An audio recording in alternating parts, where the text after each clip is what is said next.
D'un coût de plus de 600 millions de dollars américains, ce projet permettra de transiter une puissance de l'ordre de 450 MW à sa mise en service. Une puissance qui pourrait atteindre 915 MW en 2035 entre les pays concernés par le projet.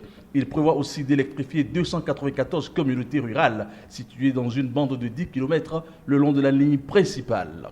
Dans sa marche résolue vers l'opérationnalisation du marché de l'électricité en Afrique de l'Ouest en 2019, l'objectif de l'UEOA pour le projet Dorsal Nord est de faire en sorte que les études actuelles aboutissent à une mise en œuvre aussi diligente que possible. C'est pour cela que cette réunion revêt pour nous une importance particulière. Les experts et cadres des pays concernés ont beaucoup travaillé ces 2 derniers mois avec les partenaires techniques et financiers pour analyser les avantages et inconvénients des différents cadres jusque-là utilisés pour la mise en œuvre du projet.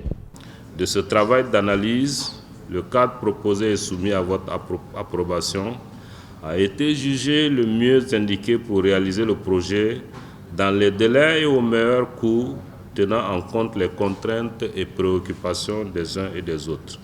Il recommande une mise en œuvre conjointe et centralisée du projet.